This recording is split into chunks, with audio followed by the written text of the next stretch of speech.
안녕하세요. 오늘은 사회 계층 구조와 사회 이동에 대해서 배우게 됩니다. 자, 이 부분은 개념을 정확하게 잡아두시고 이 개념을 토대로 표 문제가 출제가 되죠. 사회문화에 넘어야 될 산이 있다면 표 문제예요. 특히 이 4단원 계층 파트에서 이 표 문제. 자, 그래서 개념 정리를 하고 우리 수업 시간에는 이제 표 문제를 한번 연습을 한번 해볼게요. 자, 우리 인강으로 개념을 좀 잡아가겠습니다. 여러분, 우리 사회에 계층 구조가 있어요. 중산층이 많은지 하류층이 많은지 혹은 상류층은 어떻게 되는지 상중 하층의 비율에 따라서 계층 구조가 납니다. 자, 그래서 일단 계층 구조가 어떻게 나왔냐면요, 계층 구성원의 비율에 따라서 비율 동그라미 치시고요, 상중하의 비율에 따라서 크게 피라미드형 계층 구조, 다이아몬드형 계층 구조 이렇게 나뉩니다. 그러니까 피라미드형은요, 이런 식으로 되죠. 자, 상, 중, 하.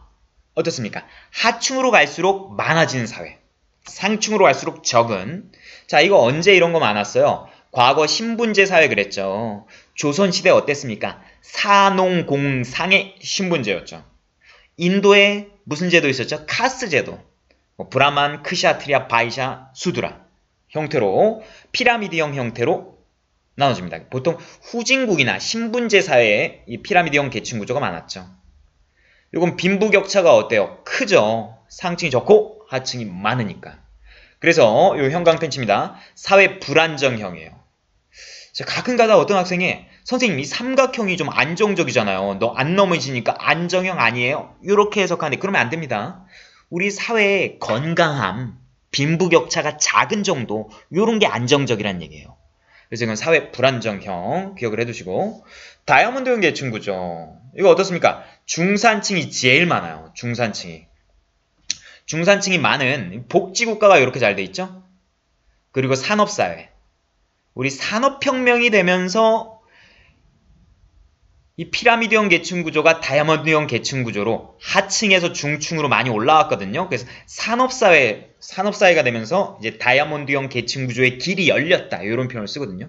복지국가, 복지정책을 시행하게 되면 하층이 중산층으로 좀 넘어오겠죠. 자, 그럼 빈부격차가 작고요. 그래서 사회 안정형이다. 안정형인 동그라미 내지는 형광펜 치세요. 사회 안정형. 선생님 다이아몬드 이거 세워놓으면 쓰러지는데 불안정하지 않아요? 그런 의미가 아닙니다. 중산층이 많아야 됩니다. 예를 들어 볼게요. 우리나라 인구 5천만 중에 약 중산층이 4천만이라고 쳐봅시다. 와, 우리 사회가 건강하겠죠.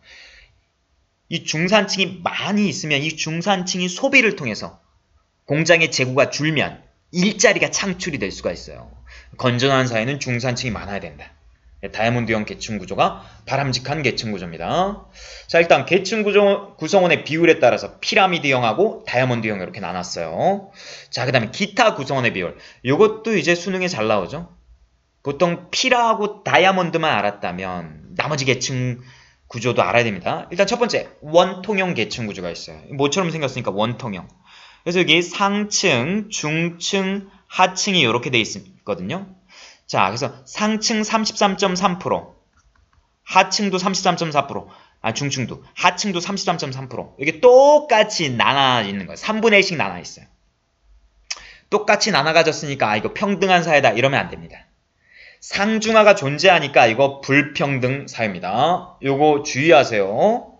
원통형 뭐다? 불평등 사회라는 거. 상중하를 3분의 1씩 나눠 가졌다고 평등합니까? 아닙니다. 상중하 계층 구조가 있기 때문에 불평등 계층 구조예요.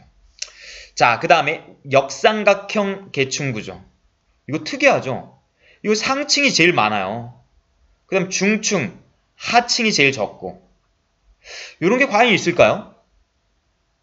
과연 가능할까요? 있었습니다. 우리 역사에 19세기 때 있었죠. 19세기. 조선 후기 때. 특히 조선 후기 때 우리 상민들이 중인 내지는 양반층으로 이렇게 올라왔죠. 어떻게 올라왔죠? 그렇죠. 한국사 시간에 배웠죠. 뭐 공명첩 같은 경우가 있었습니다. 명예관집을 돈 받고 팔았죠. 매간매직을 통해서. 그래서 우리 노비의 신분, 그러니까 보통 이제 평민의 신분들이 이렇게 중인 내지는 양반으로 매간매직으로 이렇게 올라옵니다. 그래서 전체 약 70%의 계층이 양반이었던 시절이 있었습니다. 자, 이렇게 역삼각형 계층 구조. 자, 이런 시기도 있었다라는 사실 하나 기억해 두시고요. 그 다음 완전 평등형 계층 구조가 있어요. 이건요, 만약에 한 나라의 인구가 100명이야. 근데 그 나라의 전 재산이 100만 원이라고 쳐봅시다. 그러면 한 명당 얼마씩 n분의 1로 균등 분배하면 한 명당 1만 원씩 분배가 되는 거예요. 똑같이 빈부격차가 없고 완전 평등한 계층 구조. 이런 사회 있겠습니까? 그렇죠. 이론적으로 불가능하죠. 현실적으로. 선생님, 북한 같은 공산주의 사회, 사회주의 사회는 이런 사회 아닙니까? 아, 이런 사회 아니죠. 사회주의 사회는 이렇게도 표현해요. 이건 교과서에 없는 그림인데 선생님 만든 그림이거든요. 요렇게 절대 다수의 하류층과 중산층이 거의 없죠. 그리고 상류층이 소수 있어요. 김정은, 측근들, 공산당 당원들, 나머지 절대 다수는 이제 하층. 이러한 계층구조 압정형. 뭐 이런 말은 없는데 선생님 만든 겁니다. 압정형 계층구조. 자, 이런 거 북한도 이렇지만 직업군도 이런 계층구조가 나오는 구조가 있거든요. 뭐가 있겠습니까? 그렇죠. 연예인들, 한류의 연예인들 엄청난 소득을 올리고 있죠. 대학로에 있는 연극하는 사람들 한 달에 60만 원도 못 벌어요. 수많은 조연들 내지는 연극하는 이런 분들이 있다면 소수의 한류 연예 스타들도 있죠. 그러니까 연예인 계층 내지는 뭐 프로축구도 마찬가지죠. 프로축구 고액을 받는 선수들은 소수예요. 나머지 2부, 3부 리그 쭉 가면은 다수의 100만 원도 못 버는 선수들이 많습니다. 이런 게 압정형 계층구조.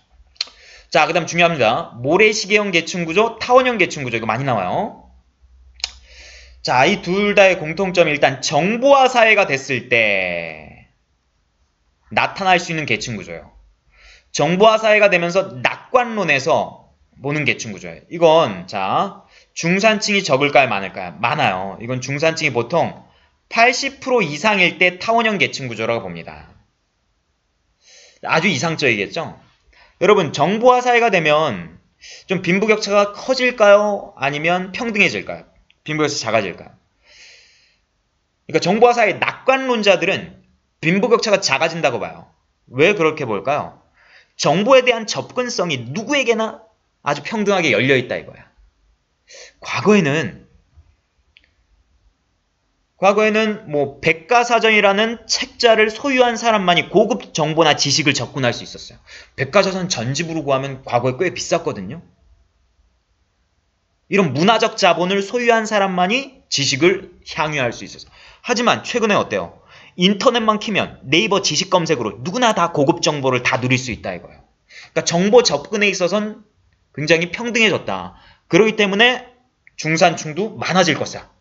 이렇게 보는 게 이제 정보사의 낙관론의 입장입니다.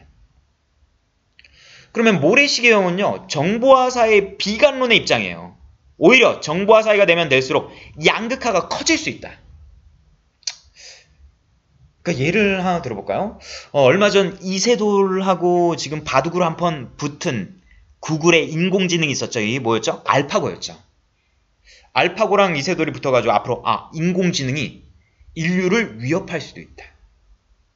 앞으로 미래에 세계경제포럼에서 2020년이 되면 현재 직업의 500만 개의 일자리가 소멸한다. 대부분이 인공지능으로 대체가 된다. 이런 말도 하거든요. 여러분 인공지능 컴퓨터가 굉장히 비쌉니다. 수조 원이 넘는데요. 이 수조 원이 넘는 컴퓨터를 개개인이 일반 사람들이 이용할 수 있을까요? 없을까요? 미래는 이용할 수 있다고 봅니다. 예를 들면 구글이 알파고라는 인공지능 PC를 중앙 서버에 만들어 놓으면 우리 휴대폰으로 스트리밍 서비스로 인공지능을 개개인 휴대폰에 이용할 수 있다고 봐요. 물론 인공지능을 이용하려면 이용요금을 내겠죠. 그러니까 휴대폰 요금, 데이터 요금 이외에 별도로 인공지능 사용 요금을 낸다고 합니다. 어떻습니까? 알파고를 개인 비서로 두는데 얼마의 요금을 받을까요? 처음에 한 100만 원 정도 받겠죠. 그럼 100만 원 정도의 비용을 낼 수 있는 사람은 아주 우수한 비서를 한 명 두고 있으니까 더욱더 개인 능력을 높게 펼칠 수 있을 겁니다. 하지만 한 달에 100만 원의 비용이 없는 사람은 더욱더 하류층의 생활을 벗어나기 힘들겠죠. 이렇듯이 정보화 사회가 가속화되면 빈부격차는 더 커진다. 그러니까 상류층과 하류층의 격차는 커지고 중산층은 줄어든다.